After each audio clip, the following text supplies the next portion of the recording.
Welcome to the podcast that has earned recognition in 2019 and again in 2020 as one of the top podcasts in marketing research. This is Research Business Daily Report, the industry's only daily research video blog. And if you'd like to lend your support to our videos, please go to RBDR's exclusive community at the crowdfunding platform, patreon.com/RBDR. This is Bob Lederer, for more than 25 years, the respected voice in market research.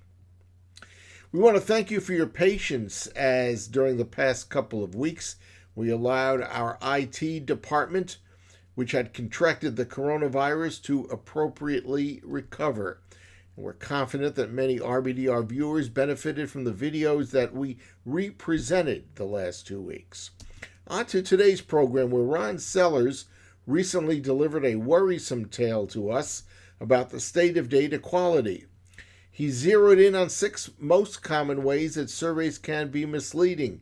Today, Ron is here again addressing data quality situations which can be often overlooked because of the extreme price and timing pressures that are imposed on every research project. Ron? Bob wanted me to come back and talk a little bit about where do we go from here.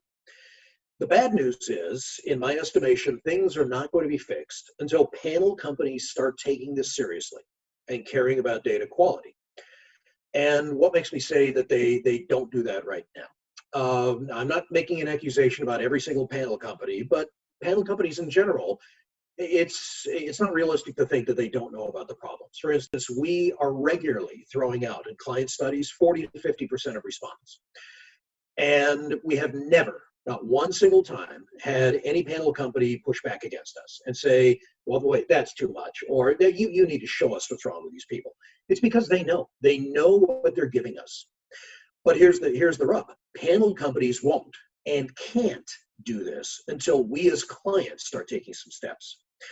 And I'm suggesting 4 steps that we as clients need to take. Number 1, we need to start measuring quality effectively. In our studies, we documented how few clients are actually doing much of anything to identify and remove fraudulent and poor quality respondents. We need to start doing that. Everybody needs to start doing that. Number 2, we need to demand better. We need to say this is simply not good enough. But we have to do things on our end as well. Number 1, we need to be willing to allow more time to do things right. As an industry, we've become so fascinated with data in a week, data in a day, data overnight, data in an hour, right? It's really killing our quality. I was in a webinar not too long ago with Tina Bauer, a research scientist from Procter & Gamble, and this is a direct quote from her. Our data is compromised. We're making inaccurate business decisions, and automation only helps us to get to the wrong insight faster. When we can't see the raw data, look under the hood, we're probably just getting to the wrong insight faster. So we need to be a lot more realistic as clients about what panel companies can be expected to do on reasonable timelines. Then the 4th thing is we need to be willing to pay a reasonable amount for proven quality. Panel companies are regularly losing projects because somebody underbid them by 5 cents per respondent. When you put your vendors under extreme price and extreme timing pressures, it's not a probability the quality is going to suffer, it's a definite. You cannot go to a fast food place, tell them you want a burger for $2 and you want it in 30 seconds, and then complain when you don't get a 3/4 pound Kobe beef patty. It just doesn't work that way. So until we are willing as clients to give reasonable expectations of pricing and of timing, nothing is going to change. So until all these things happen industry-wide, for us, it's a little bit like having an old car that constantly is breaking down, but you can't afford to buy a new car. You do whatever you can to keep it running. And that's the situation we're in right now with all of our studies, is we're doing what we can to keep these things running. So how do you keep it running? It's a 3-step process, and every single one of the steps is critical. And it involves before, during, and after the field. Before, the questionnaire itself and the programming must be designed in order to find, trap, and eliminate bogus respondents. So until you build quality measures and traps into the questionnaire design itself and into the programming, you can't just get the data back and look at the data afterwards and find problems, because you've got to have a way of identifying those problems. So it's got to start before the field.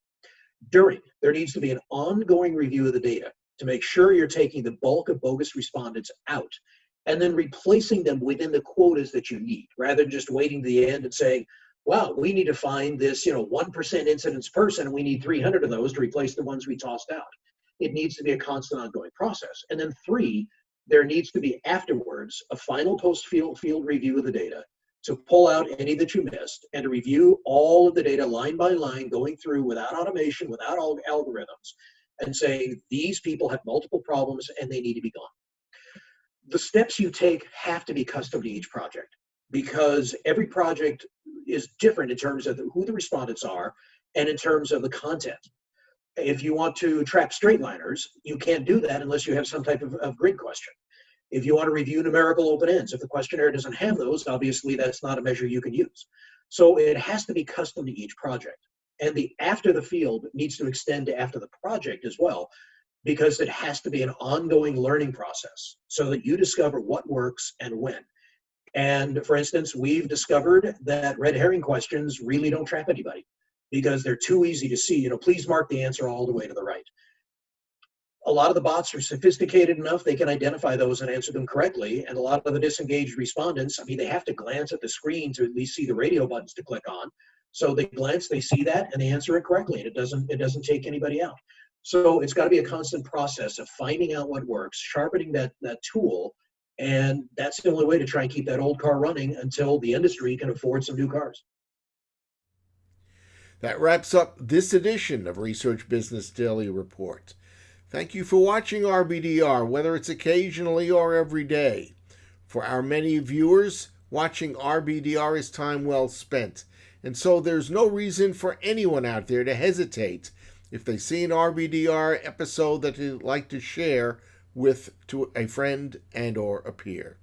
And we hope you'll also consider becoming an RBDR Patreon supporter in order for us to continue this video series. You can do that by visiting patreon.com/RBDR. So until we see you again, please do everything you can to do everything that you know needs to be done to stay safe so that you can join us again.